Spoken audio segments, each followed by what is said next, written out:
guys.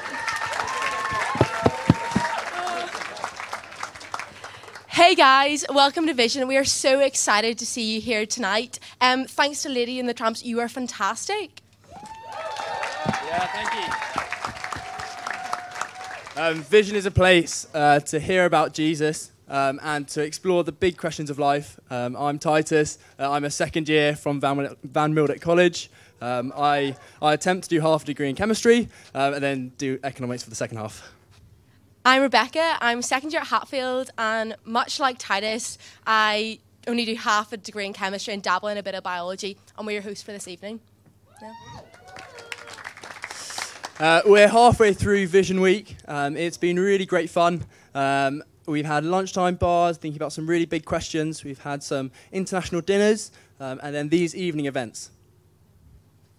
Tonight we are talking about a vision for hope.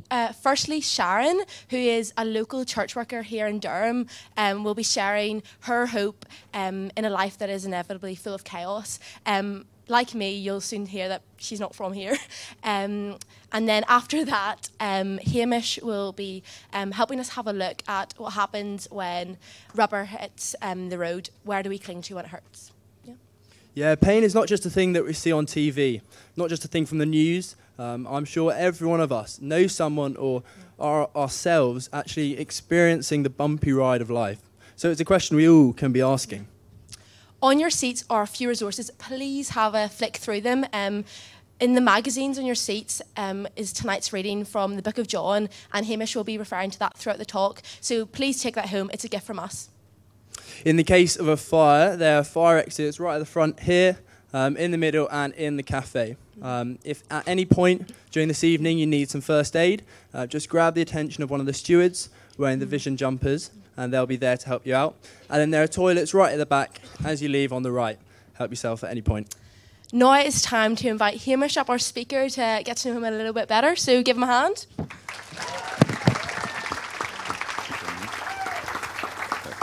Hamish, throughout this week we've been finding a bit about you, but tonight we want to cut to the core. We want to find what really makes you tick, and we want to hear maybe what's your most humiliating story.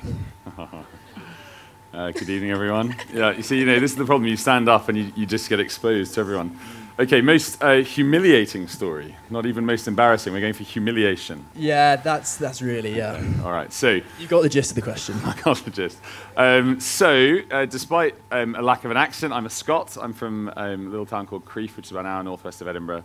And when I was 17, the guest of family friends going to a kind of reeling ball. Does anyone do like reeling stuff in St Andrews, Calsock or anything like that?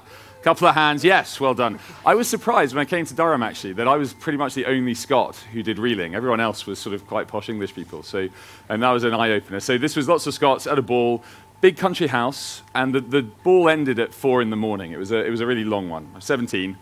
We came back. It was the summer, so the sunrise was coming up. It was lovely. I really didn't sort of fancy going to bed because I had a sort of 8 o'clock train to get back home. So I thought as my mates went off to bed, I'd just go for a walk in the grounds. It was a lovely place. Went for a wander, and then got the shock of my life because I remembered that they had 2 guard dogs. It was that sort of house.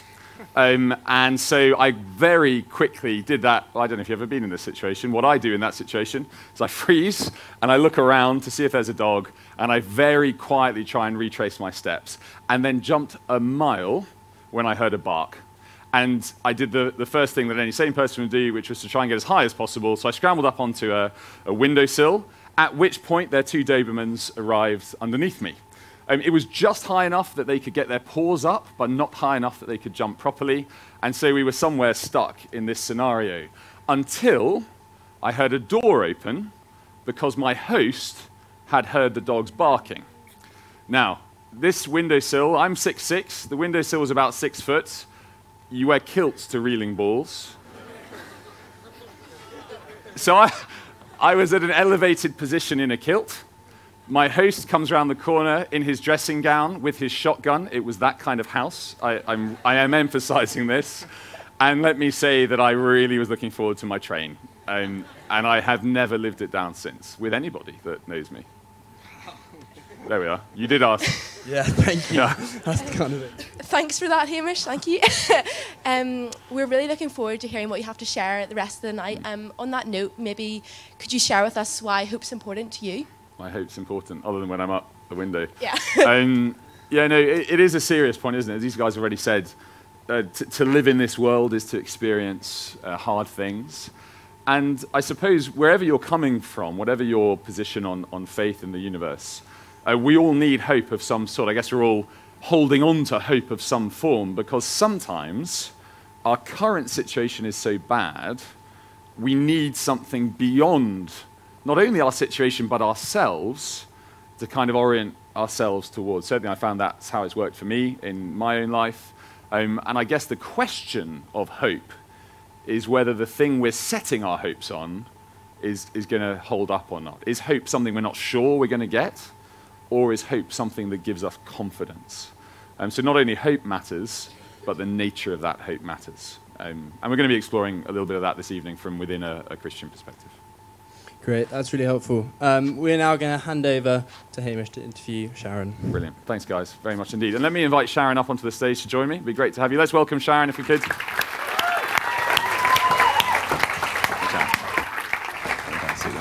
Thank you. Grand. Well, Sharon, good evening. Good evening. It is lovely to have you. Is the mic on? Yeah, it is working. Great. It's just hard to tell from back here. Yeah. Now, Becca said that you're not from around here. I'm not from here. You're not from here. Would you mind explaining us where you're from, if not the stage and the Vision Marquee? Where is home for you? I was not raised in this marquee. I am, my husband and I moved here 2 years ago from Texas, but I was born and raised in Chicago, which is in the north part of America. Wow, Chicagoans. Chicago? Yeah. There we go. You can find Sharon afterwards. Sharon, are there any particular things you miss about American culture? What do I miss? Well, I miss when I pull in, when I'm going to the grocery store, I miss that the parking space is like wider than my really giant car. I miss that because here I'm not good at getting in those little bitty British parking spaces. I miss being able to have a nav, being able to watch the sat nav and drive at the same time. Here, I have to have somebody else watch the sat nav because I just have to be saying to myself, stay on the left side, stay on the left side, stay on the left side. I miss my kids. And I miss really good Tex-Mex food, chips and guacamole, and some fajitas, and maybe a margarita. Oh, nice. Shall I jump in there, or are you going to keep going? I No. mean, it seems like you miss home. It's another cultural difference, you know, that sort of thing. Sharon, we're delighted you can join us. It's great to have you here.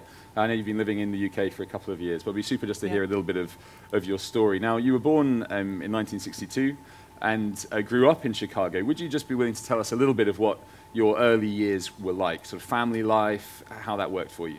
Yeah. So I was adopted as an infant, and my sister was also adopted. We're not genetically related, and she's of Indian descent.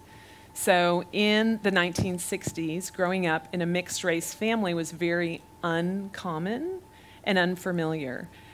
Chicago is predominantly Irish Catholic and Jewish and Greek Orthodox, and so those are especially the Greek Orthodox and the Catholic families were really huge, and lots of people that all looked just like each other, and our family didn't look like that from the beginning. And so some of my the other day you said your earliest memory was of a sporting event. My earliest memory is kind of on the playground with the other kids defending the fact that my sister and I are really sisters. So that was an important part of growing up for me. Could you just, dive into that a little bit more? And obviously that's an experience that some in the tent may well be able to resonate with, but for many, all we'll know of that era is very much what we'll have read in history books of a very racially charged situation, obviously still reaping kind of fruit today.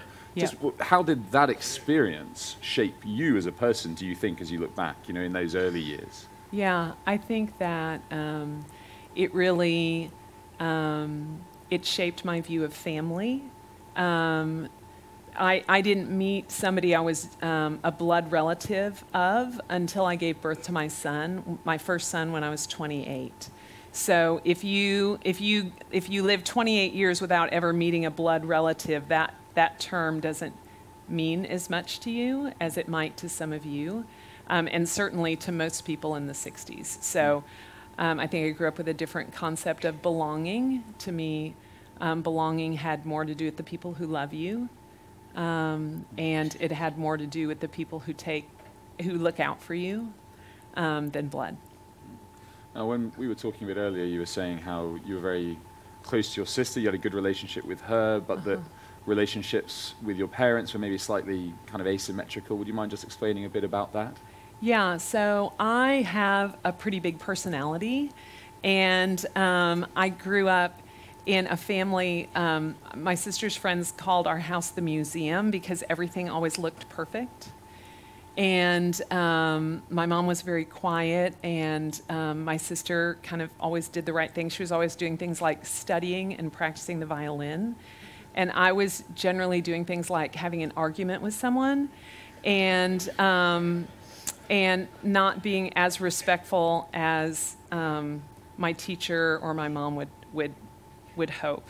I think the most frequent comment I had on my teacher report card was, "We think she's smart, but she's so busy talking to her neighbor, we're not sure." Sassy teachers. And how did that then, as you transitioned, I suppose, from those early years through into, I guess, what you would call high school, what was the effect of that on yourself? Because obviously those early years have a really formative effect on how we view ourselves. Yeah. So I think that really not feeling particularly approved of at home pushed me to really seek the approval of people and start looking for love in the wrong places. And so the two things that kind of defined me at school were popularity. I worked really hard to be a cheerleader, which in America is kind of a social status icon. And I was an early maturing girl. I looked older than I was, and I really used that to my advantage. The older boys thought I was cute, and I started, like at 15, I was dating the 19-year-old football player. American football at this American point. football, yeah. And like he and his friends are the people who, what being a friend meant to them was like teaching me how to smoke weed and how to cut school and play pool in someone's basement. And I was so approval hungry that I was willing to do those things, in search of approval and love in that way. So, I mean, you in terms of a lifespan from then to now, you went from almost, from your own description, a character in a high school movie that we might have watched, through to someone working for a church in another country. It's right. Quite a transition. Yeah. So tell us when that change started happening in you, and how did that come about? Yeah, so in the middle of those friends, there was a girl who went, who was involved in something called Young Life, which was a Christian organization that reached out to lost high school kids like me. And she invited me to go. And I thought, hey, what a great idea, get out of the house on a Monday night. So I started going. There were some cute boys there. They played the guitar. I thought that was cool. And there was a short talk about God at the end. I had grown up going to church, but not knowing anything about really a relationship with God or really connecting that to me personally at all. There were a lot of old people at my church. There were just a couple people my age. I didn't really feel close to any of them or connect with them very much. I kind of felt the same disapproval that I felt at home there. And so, but at this club, there was like a little talk about God at the end. I kind of toughed it through that. But then they invited me to I somehow got signed up to go on the camp.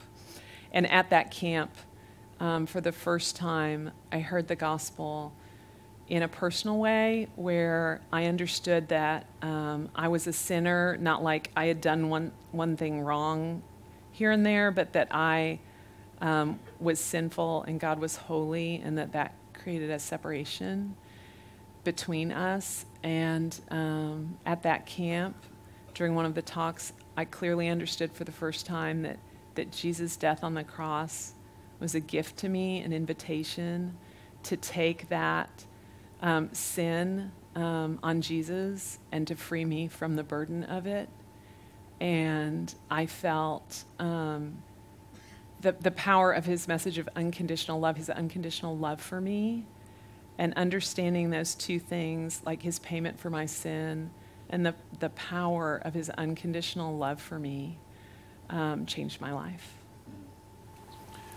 And it's a powerful thing, I suppose, to grapple with unconditional love when you maybe have felt the love of others has been quite conditional up until that point.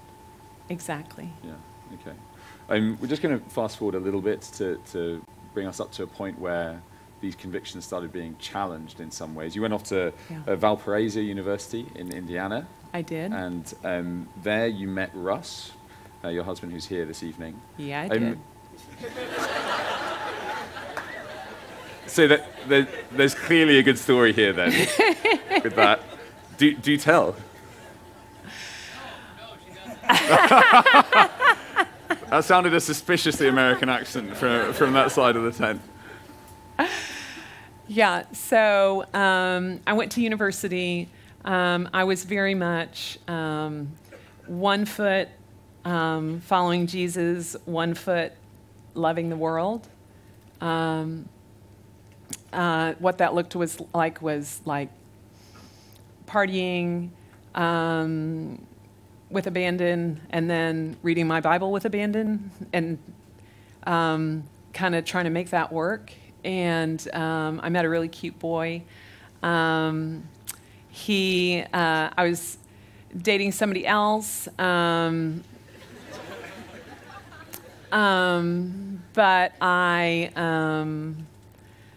but he was a really loyal friend to me, and the other guy and I broke up, and I was really sad because I had bought this dress for the Valentine's dance, and now I wasn't going to be able to go. And out of nowhere, the cute guy with the Texas accent asked me to the dance, and I said yes. And that night, he told me he wanted to marry me.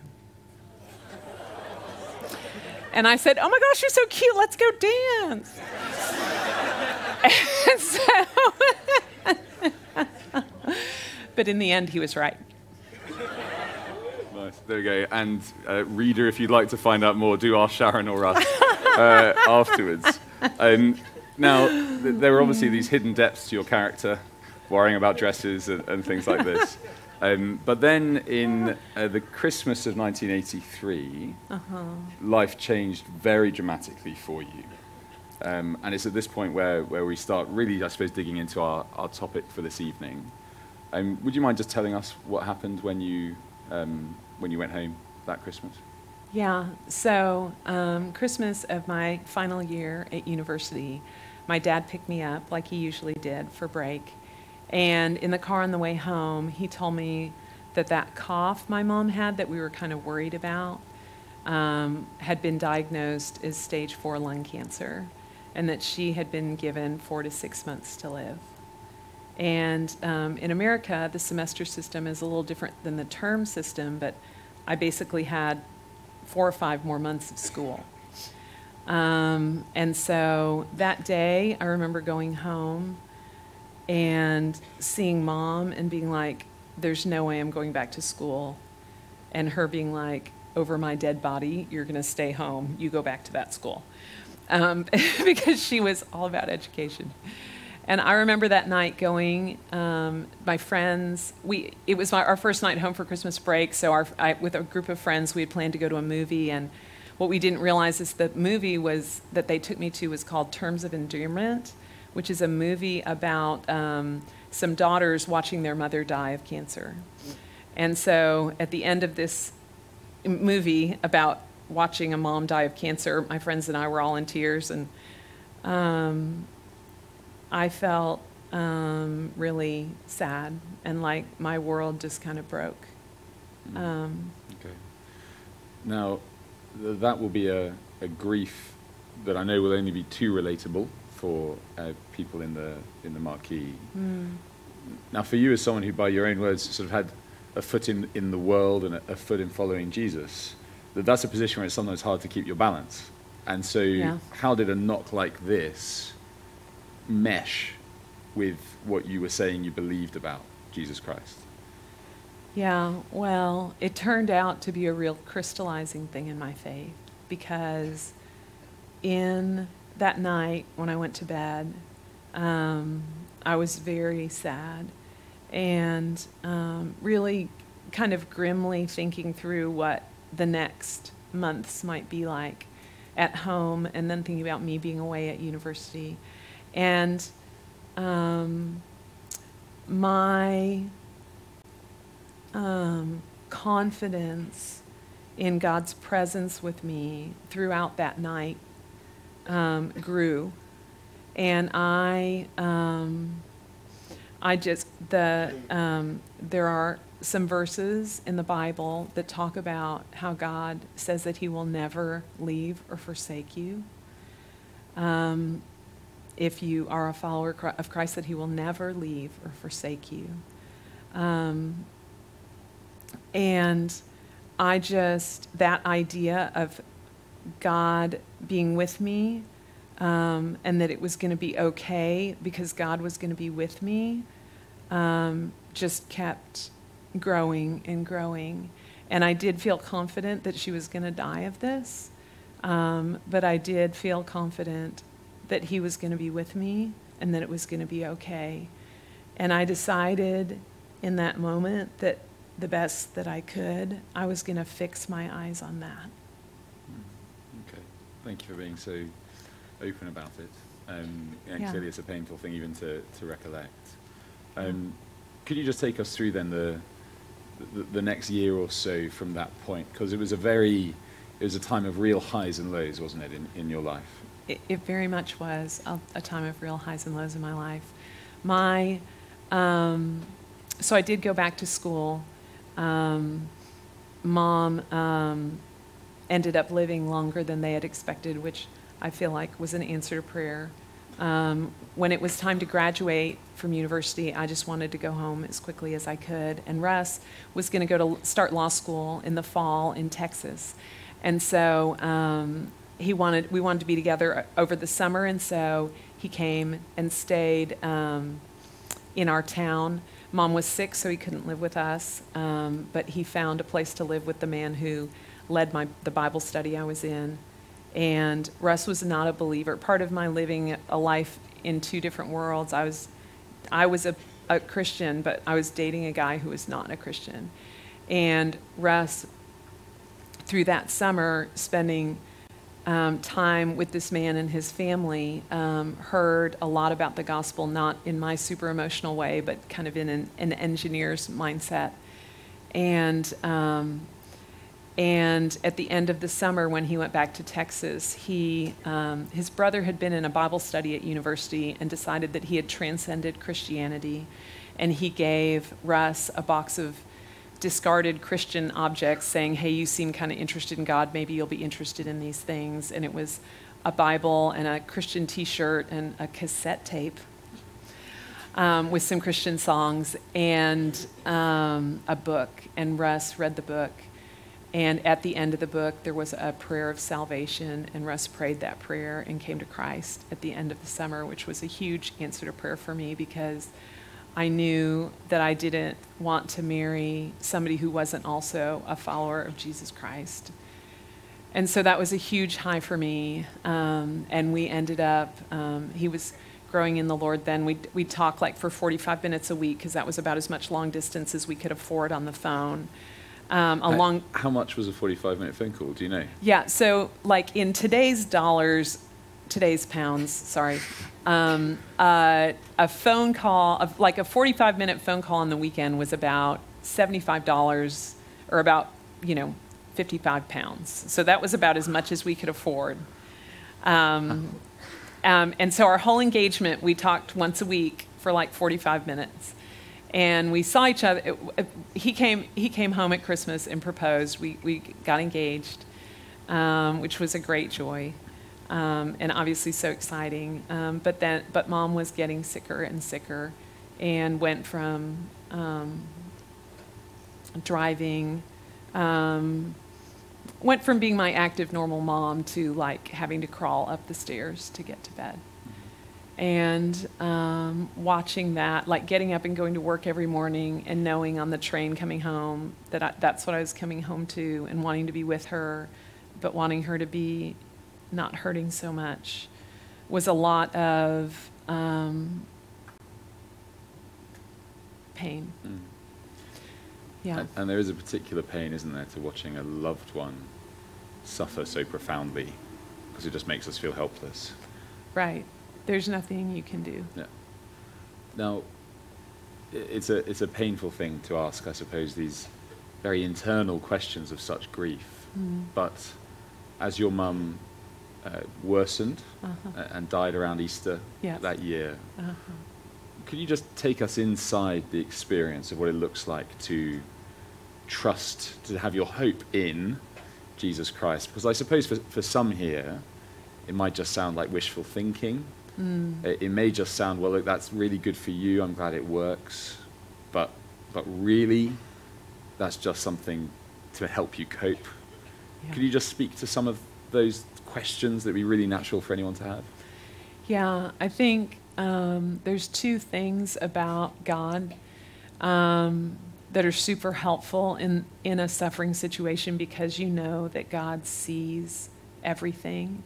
God is omnipresent, which means he can see everything. He knows everything that's going on in my heart and what's going on around me. And so I think in a situation like that, you feel intensely alone, right? I'm going to work every day. Everybody else looks perfectly fine, but I'm crying on the inside, sitting on the train because I'm not able to be there at home to help her right now, and wanting to be there, but also needing to have a job and make money and being engaged and trying to fit all those things together. And I think my hope in Christ, I know that he's with me, and I know that he sees. And so even when the people around me don't get it, or your boss is rude to you, or some of the little things, I remember Mom driving me to the train station with what would be like the biggest piece of energy expended in a day that she would have. She would drive me to the train station because it's very snowy, and she would want me to not be all, wet on the train going to work. And I remember somebody really laying on the horn when she didn't come off the green light fast enough, and just thinking, oh my gosh, people have no idea. And it's hard to walk around in pain when the rest of the world is, just doing their thing. And I think the comfort and the hope that I had in that time was knowing that Jesus is with me, that he knows what I'm experiencing, and that he's for me, and that he loves me, and that I can trust his love, and that I can trust that his hand is guiding me. And I would just picture myself holding his hand, or I would picture myself putting my head on his shoulder, and his presence in that situation was a great comfort and drew me closer to him. Okay. And let me just say that if this feels very close to home, that's hugely understandable. We have no desire to rake things up for you. And please feel free to come and chat. I know Sharon would be happy to share and to talk at the end. I certainly would be, and anyone would love to support you. It's striking to hear, Sharon, you reflecting on these things. Obviously, you weren't on your own humanly. You had Russ there, you had your family around you, your faith you were drawing on. But then the suffering doesn't end, does it, when a loved one passes away? There's the aftermath of bereavement that never goes. Yeah. Could you tell us what the next few years of life were like as you started adjusting to a new normal? Yeah. What was that like? Yeah, so the way it kind of worked timeline-wise is Christmas we got engaged, Easter is when Mom died. That was my visit to see Russ before we got married. It was over Easter weekend, and I got there on Thursday. She died Friday night, so I went home. Those were the 18 hours, or well, I guess 30 hours we saw each other between when we got engaged and when we got married. And then in August, so Mom died at Easter. In August, we got married. And when we got married, I moved to Texas.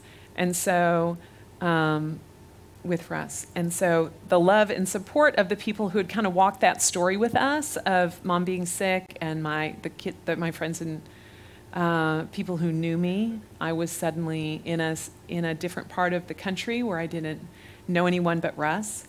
And he was a very busy law student, and I was looking for a job in a new place where I couldn't understand the accent. The accent from Chicago to Texas is a big gap. And I didn't know how to say, hey, y'all, yet. You do now. I can testify to this.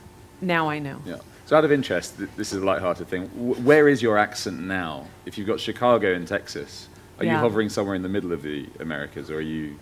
Yeah. Russ, am I officially a Texan accent-wise? He says close, Almost so I'm there. close to Texas. Okay, fair enough. Yeah. Now, the ripples of your mother's death took an unexpected turn 7 years later. Your father remarried. And would you just tell us both how that happened, and then we can just start exploring a bit of what came from that? Yeah. So eventually, Russ graduated from law school. I was doing ministry. Then we ended up, I got pregnant, we had a baby. And my dad, who had been a widower for 7 years, got married. He told us, he came to see us and had met a lady at a party 2 weeks before that. And we were kind of surprised. I mean, he was already dating her, and he had just met her 2 weeks before. And so we were kind of like, oh, wow, that's exciting and big news. And he ended up marrying her 4 weeks later. So he had known her 6 weeks when he got married. I'd never met her. My sister had never met her. And she was 15 years younger than him. She'd been widowed a year, and she was in a lot of debt. She had 6 children of her own. And she was not really interested in 2 new daughters. So that was a very difficult time where a lot of things that had been very stable in our family our whole lives, while it had been sad that Mom died, there was no, we were a very peaceful family that loved each other. And to all of a sudden have this kind of jarring change where you know, we didn't really understand why all these things were happening so fast. And the night before Dad married Marilyn, he sat us down and said, well, girls, we want everything to be the same. You know, my heart towards you two is the same. When Mom died, he had kind of put all his assets in all 3 of our names. But a month later, after they got married, on my birthday, I got a package from Dad, which I thought was a birthday present, and I opened it up, and it was a box full of legal papers asking us to sign everything over to Marilyn, to his new wife. So that's a very disorienting period, and then you had a phone call. You had a phone call with your father that was a very sad milestone for you. Could you just tell us about what happened there? Yeah. So basically, the way Dad just kind of changed in that month from everything's the same, girls, to this new way of interacting with us. When I saw him at the wedding was the last time I spoke to him alone. From that time on, whenever I would call home, whenever I would call him, Marilyn would answer the phone and put it on speaker, so I was never speaking to just him directly. And like, he lived another 7 years, and I never spoke to him alone again. So it's a huge change in the amount of support, and it felt really like a betrayal. And we're just getting snippets here, aren't we, chronologically? I suppose on one level it could sound, well, this is very much normal. I know it's abnormal, that scenario with your father, but actually to live with that day in, day out is a profound distress. And again, there may well be people who can empathize with that. Again, for you, and we're starting to move towards a close, what did it look like? And as you reflect backwards now, what did it look like to have a firm hope anchored in the Jesus you believed in through those days? Yeah, I think during those days, there's a Bible verse that became very real to me. It says, "Better a crust of bread in peace than feasting in strife." And so I think that verse was just really important comfort to me, that my hope is in God and his provision for me, and not in anything changing, because God's love for me never changes, and his provision for me is always enough. And I think that helped me release the pain of what felt like betrayal from my dad and abandonment. And it helped me, I think, even more securely wrap my hope around God's unfailing love for me and his never-changing love for me, and his will for my life. And I think that was the rock that I clung to. Okay. Well, look, thank you so much for being so open with us. A final question. Since then, your family has grown. They're very proud and yet sad mum to Michael and Emma and John Nathan. Sad because they're on the other side of the Atlantic to you. And there's many more things we could ask you about, I suppose, in terms of a life of turmoil at points. As you reflect backwards on the last few years, and I suppose as you look ahead to unknown times to come, why is it that you can be so confident in your hope in Jesus? My confidence in my hope in Jesus, yeah, that's such a fun question to answer. Thanks, Hamish. God's will over and over has proven in my life to be the absolute best, what's best for me and what's best for everyone else. And,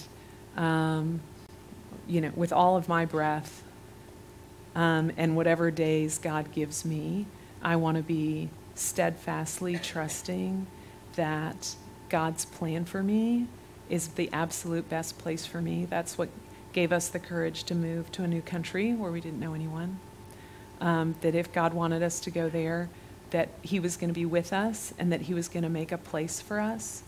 And that has been the principle that Russ and I have decided to wrap our lives around, is that we're going to trust in God's plan, and we're going to believe that it's good, even when it feels hard, and even when there's suffering, because being a Christian doesn't mean you don't suffer. It doesn't mean you don't have hard things.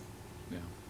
Well, Sharon, thank you so much for being willing to be so open with so many people you don't know about very personal things. And if you would like to talk to Sharon, if her story has stirred up anything in you that you would like to share, and if we can serve you in that way, please do come and chat with someone. But for now, Sharon, thank you so much. Let's say thank you to Sharon. Thank you so much.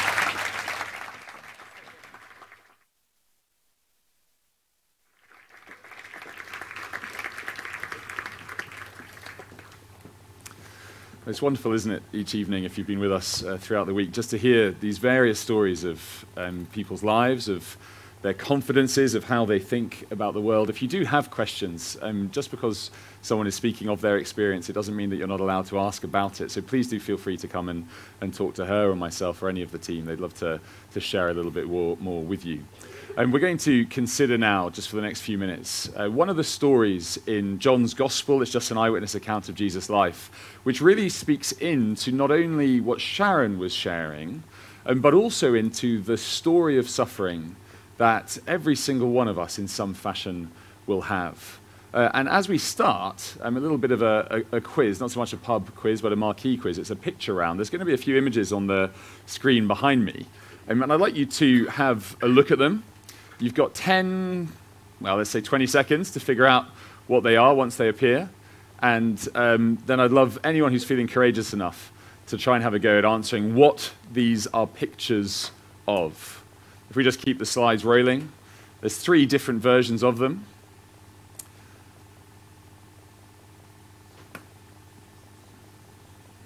The whispers begin.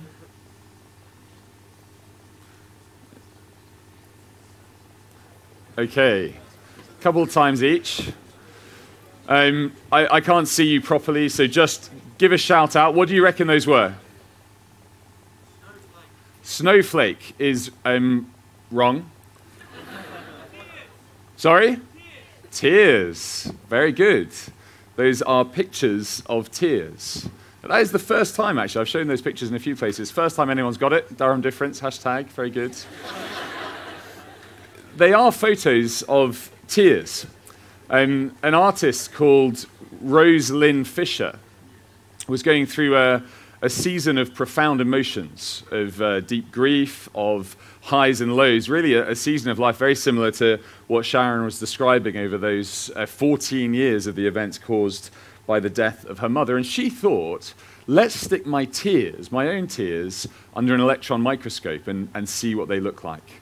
We had tears of grief behind us, tears of hope, tears of homecoming. And just seeing those images for the first time a few years ago made me wonder, what story would my tears tell? If I stuck them under a microscope, as it were, what map would they chart of my heart? What story would your tears tell? I wonder if we knew, if we could somehow quantify the volume of tears shed by the hundreds of souls within this marquee tonight. I guess it would be a significant amount. I think of the tears shed within the world. What story do they tell? Each one has something to say, doesn't it? Because our tears are as personal as the griefs that cause them. They can be as private as the joys which draw them forth. They can also be as bitter as the trials and the wounds we endure feel, not only at the time, but as they wear through. And really tonight we could consider as a story of tears. As we consider a vision for hope, we're going to dive into what I find one of the more surprising verses of the Bible. It's here in these booklets that are on your seat, as the guys said earlier, as our host showed us. If you grab those, that'd be great, and turn to page 9 and 10. It's bang in the middle. Thanks, guys, for the lights. That's super. And we're going to zoom in just on verse 35, little number 35. You might see it there on page 10, halfway up. Jesus began to weep. Literally, in the original 2 words, Jesus wept. And the reason I say those are one of the most surprising verses you'll find anywhere in the booklet that is on your seats is because precisely of the person who is weeping. We expect to weep. To live in this world is to suffer. Yet John, our writer, has said that this man is the God-man. We saw this on Monday night, that he's the one who made all things and who has stepped into our world. So surely, if anyone has a sort of get-out-of-jail-free card for suffering, it would be God himself. I mean, if you were to make a list of the things that if you had omnipotent powers, if you made a list of the things that you could say, stop, my guess would be suffering would be very high on the list. It certainly is for those who win the Miss World competition, isn't it? So I imagine it's much the same for you. World peace, a cessation of poverty, those various things that suck our joy and start our tears, we would want them to go. And yet here is the one who is fully God and fully man, weeping, literally sobbing. And so the question before us is, why is Jesus crying? Why is Jesus crying? Well, the most simple answer is that a friend has died. You can see that from verse 17, where our reading picks up just on the facing page. When Jesus arrived, he found that Lazarus had already been in the tomb 4 days. Jesus has gone to the family of friends, those who he loves, those whom he has spent time with, people he knows intimately, if not his own parents, one to whom he is closer than a brother. And he is too late. Lazarus has died. And so the most simple answer to the question of why is Jesus weeping over in verse 35 is because he is mourning one who he loves. He is standing at the side of a grave. And already, I want to just press pause and talk about the hope that that gives us. I mean, Sharon mentioned in her own story of how isolating profoundly grief can be. I wonder if you have ever had that experience of prolonged suffering, and it's as though you've got blinkers on. All you can see is the road stretching out ahead of you, and it seems very dark indeed. And the longer the suffering goes, the tighter the focus of the blinkers becomes, and you can't even see the road ahead of you anymore. It's just the step in front of you. And grief isolates. Do I need to sort out the mic at all? Shall I keep going? Shall I keep going? Yeah? Brilliant. Okay, sorry guys. These things happen with tech sometimes. Grief is isolating. Maybe it's a simple point. But it's one I think that maybe for someone here tonight will echo very truly. I remember one of the saddest days of my life was just a few months ago when I stood at the side of the grave of a young man, a Durham graduate, one I'd known very well, a guy called Toby Saville. He's very involved with the CU here, and he and his wife died in a tragic accident in Greece. And you know, I remember a lot about that day, but all I remember of being by the grave was of crushing sorrow, and of a sorrow that almost obliterated, therefore, anything else I could think of at that point. And if you have ever known the blinkers of grief, if you have ever known the obliteration of sorrow, let me suggest that verse 35 is good news. Because it means, if it's true, it means that God himself is with us. That he is with us in every way. Not only did Jesus become like us, but he became as us, and he knows what it is himself to suffer. The God who made all things knows human sorrows. And to know that someone is with you is a profound comfort. You know, loneliness is a killer, literally. And loneliness is something that suffering can produce in us. And yet here we see that God himself is with us in our pain. There's hope there already.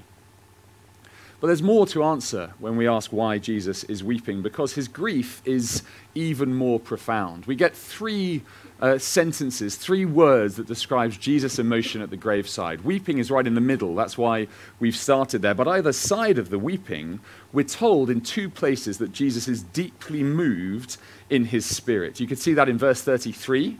When Jesus saw her weeping, and he's now with the younger sister, Mary, who's fallen at his feet. You know, Mary, you could read it for yourself. She's so sad at the death of her brother and so angry with Jesus because she thought he could do something. She couldn't even go out to meet him.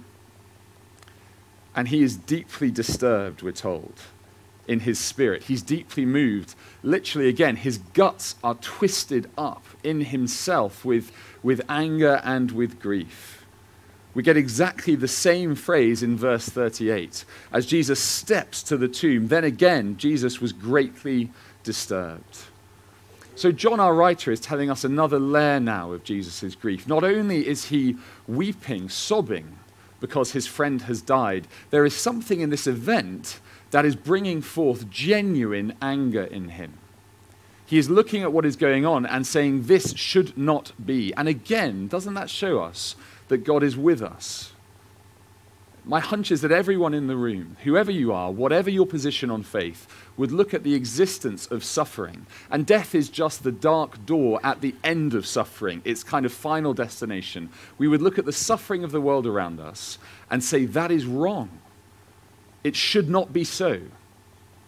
It should not be the case that people die randomly of diseases. It should not be the case that people have their lives snatched away from us. It should not be the case that people like you out there and me here would go through the countless, often crushing sorrows of the world. It brings forth a profound emotion in us, an outrage, and that is what Jesus is experiencing. Here is a God outraged at the state of a world in which one person would die let alone us all.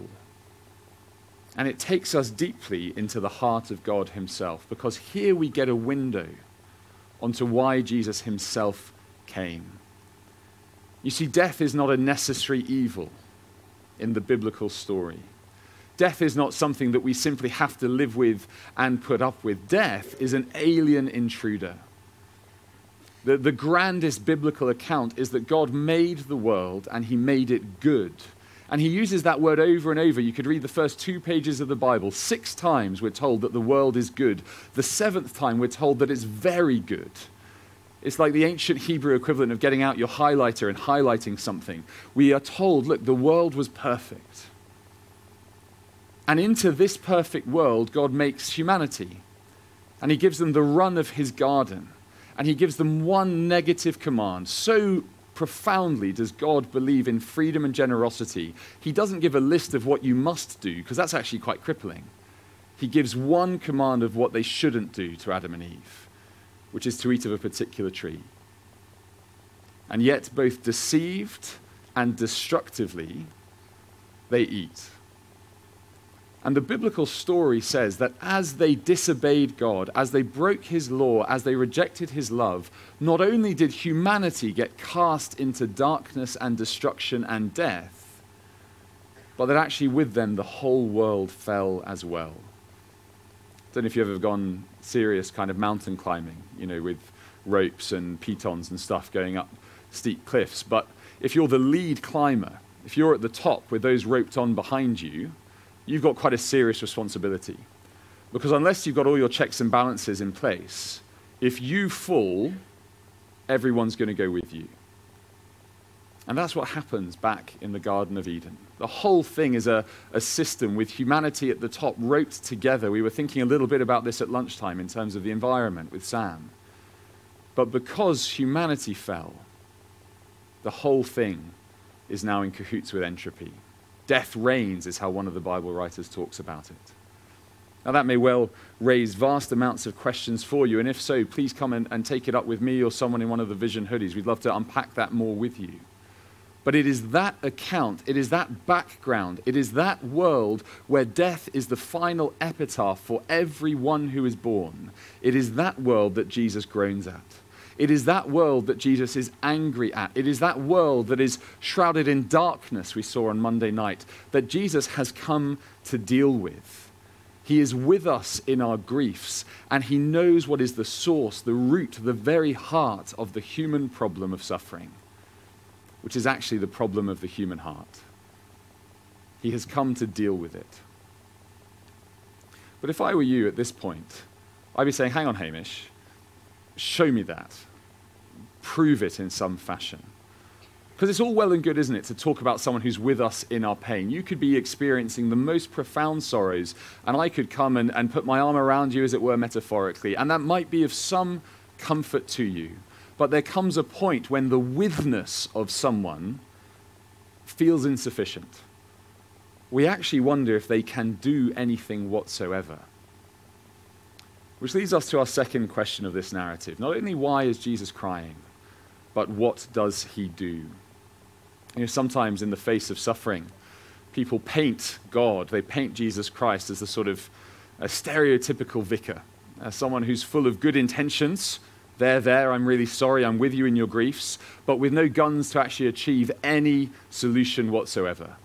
Wringing the hand, I'm so sorry for your sorrow, but I can't do anything. Others sometimes say the opposite, that God could do something about our griefs, but he doesn't want to. He's the blind watchmaker who's just set the universe in motion and is now distant. Well, Jesus' own portrayal knocks that one on the head, but can he do anything? Is Jesus like that vicar? Well, he certainly doesn't think he is himself, because he has said something earlier to Martha, the elder sister, that goes down as one of the most outrageous lines in the whole of literature, if it's false, and one of the single most world-changing lines in all of human history, if it's true. Now look down with me, if you would, at verse 25. Bear in mind, they are at the site of mourning. to a sister whose brother has died, where Jesus could actually have done something. She's accused him of that in verse 21. Lord, if you had been here, my brother would not have died. Can you imagine hearing that at the side of the grave? But look at what Jesus says in verse 25. Jesus said to her, I am the resurrection and the life. Those who believe in me, even though they die, will live. And everyone who lives and believes in me will never die. That is a staggering thing to say. You know, one of the severe privileges of my service as a minister is burying people. It's severe because it's gutting. It's a privilege because you're with people at one of their most profound moments of need. I would never, ever dream of saying to a mourning sibling, to a grieving daughter, to a shattered spouse, your hope is in me. Because I simply could not sustain that. Just think of the evil of that sentence if Jesus is lying.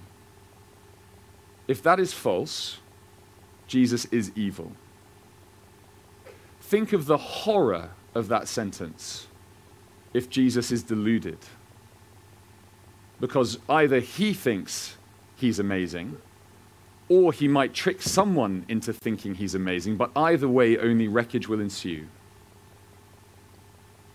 But think of the hope if it's true.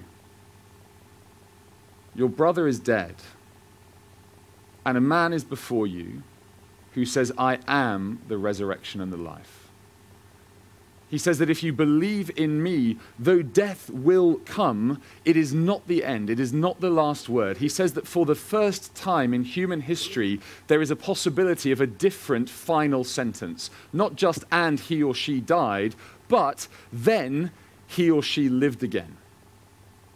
That is what Jesus claims. And he doesn't just claim to give it, he claims to be it, to embody it, to be the very walking, talking, loving, weeping, but powerful source of life that goes beyond the grave. It's why Christians can talk about hope in the face of suffering, if that is true about who Jesus is. Because it means in space and time, someone entered who changed all things. And the question Jesus asks Martha, well, is actually the question he asks us today. It's the question that every reader of John's Gospel has been asked. Do you believe this?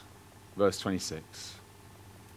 It's almost as though John brings us right in. No longer the blinkers of grief, but the absolutely tight focus of hope. You could imagine the close-up on Martha's eyes. Do you believe this?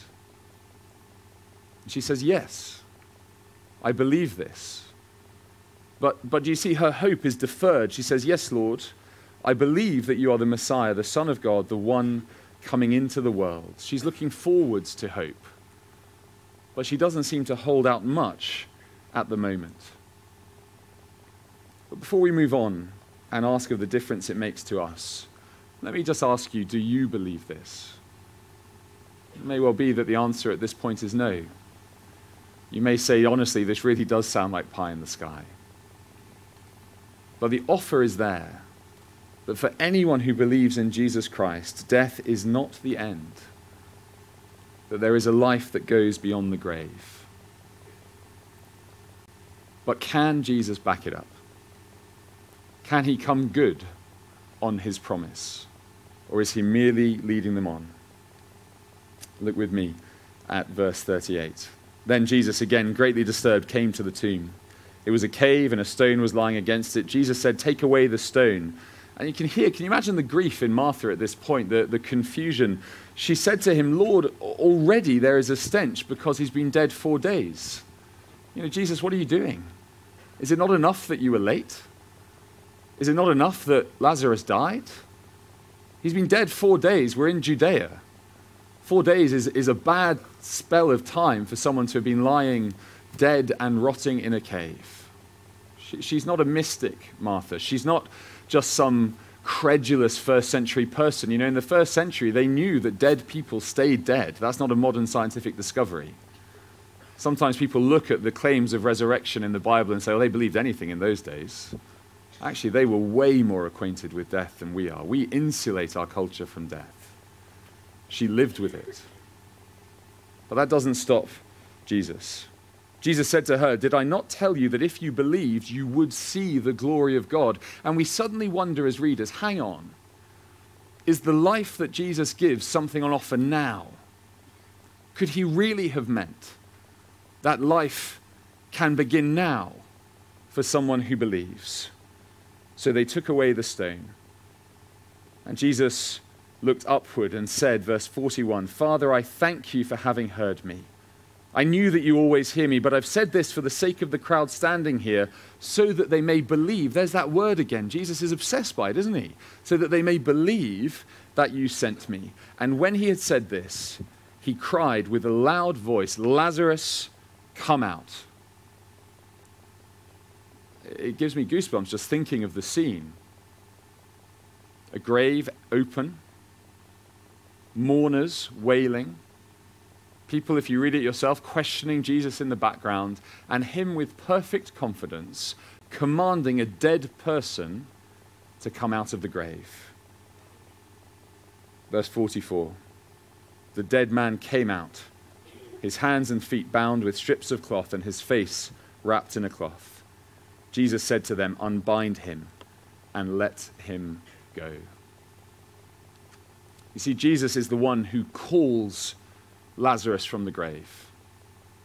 One of the early church fathers had an interesting little note on this, one of the earliest theologians of the church. He said that if Jesus hadn't said Lazarus and used his name, all of the dead in the tombs would have come out. So great is his power over death. Now, whether you believe that or not will depend entirely on what you think about Jesus. You see, Jesus calls from the grave, and tonight, the same power of his voice calls to anyone who would believe in him. You know, on Friday night, we're going to look in detail at the claims of Jesus' resurrection. But forgive me if I go a little bit heavy now. You see, suffering comes to us all. You may be in this tent as someone who is profoundly suffering in yourself. And if you are very welcome here. You may be someone who isn't profoundly suffering, though, and you're addressing the question of suffering from an intellectual angle. Let me say, though, that if you're not suffering now, you will suffer one day. And I say that sadly not as a threat in any way, shape, or form, merely as a reflection on life. Life is pain, says Wesley in The Princess Bride. He's right. It's a great film, and he's absolutely right. Because every single one of us will go through grief. And at the end of the road marked tears is the door marked death. And the claim of John here is that one day in history, that door was absolutely smashed down. And that it remains open for any who would walk through it in the company of the one who did it, Jesus Christ himself. Because the one who calls from the tomb here is the one who comes from the tomb himself. Jesus says that whoever believes in him, though he dies, yet shall he live. That is because Jesus is the one who, though he died, yet he lived. And by virtue of the power of the life that is within him, he gives to us in our emptiness and our need. And that is why there is hope in suffering. That is why Sharon can hope in suffering. That is why I can have hope in the midst of my sorrows. And that is why you can have it too, if you lay your hand in his. Not wishful thinking, not reverse engineering, not wish fulfillment, but because there is one who has beaten the grave. Now, you may be skeptical about that claim. And let me say that if you are, on Friday night we'll meet another skeptic, Thomas. He's It's gone down proverbially in history as doubting Thomas. And I want to address that skepticism rightly then. But for now, the accent of this passage is on hope. Jesus says, I am the resurrection and the life. Do you believe this? And it's on that note that I wish to end. You see, Jesus asks all in our tears, all in our sorrows, all in our sin and darkness, do you believe this? And just to dig into that, I want to just ask you to do a little thought experiment with me.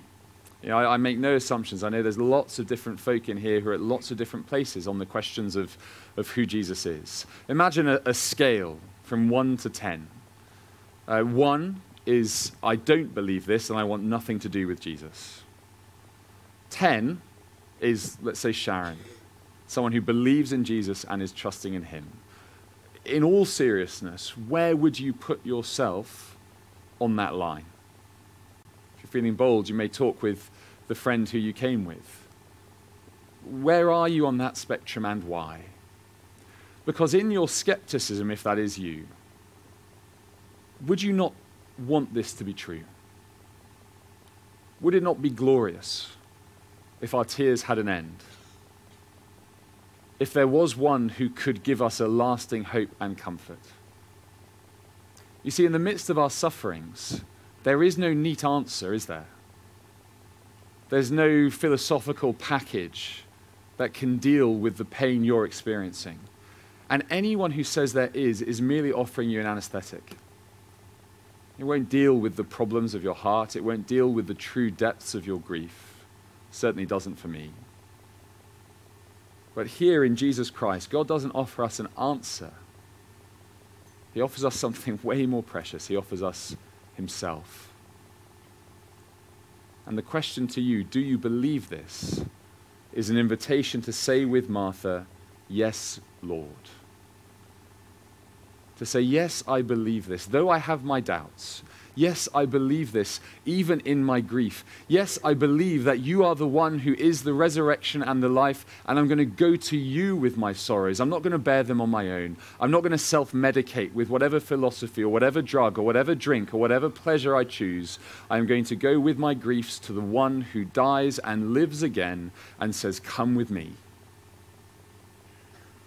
Do you believe this? Let me say that wherever you are on that spectrum, we would love to talk with you. Please do, as Becca and Titus said, take away these booklets, take away the gospel booklet, the whole copy of this account of Jesus' life for yourself and check it out for yourself. See what it says and whether it makes sense. But it may well be that there is someone here, maybe many, who actually are thinking, yes, I do believe this. That yes, I have my doubts, but Jesus is the Lord. Jesus is the King even over death. If that's you, I'd encourage you to put your trust in him this evening. It's not magic, but it is life and death changing. And so if that is you, I just want to model, I suppose, how you might do that. Just pray a short prayer. If you've been with us each evening, you'll know that we've done this before. The goal is in no way to embarrass or to emotionally coerce.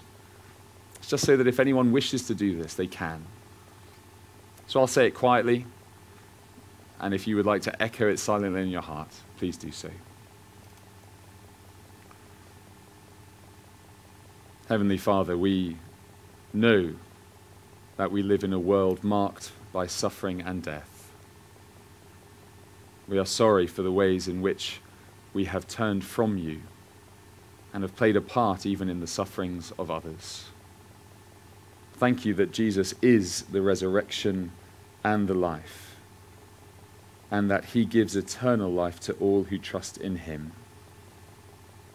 And Father, I say with Martha, yes, Lord, I believe that you are the Son of God. And please help me to live for you, even in pain, knowing that Jesus is the answer. Amen. If you did pray that prayer, please do come and chat with me. I'd love to meet you. Come and chat with Sharon or the friend who brought you. We'd love to support you as you begin figuring out what it means to lead a new life with hope in the face of suffering. If that isn't you, though, please enjoy the remains of the evening, and the guys are going to tell us a little bit of how we might take this a bit further. A video is going to play, giving you a feel for the Search, which is a course that the Christian Union is going to be running from next Monday, where you've got a chance to explore these claims and others in some more detail. Thank you for listening.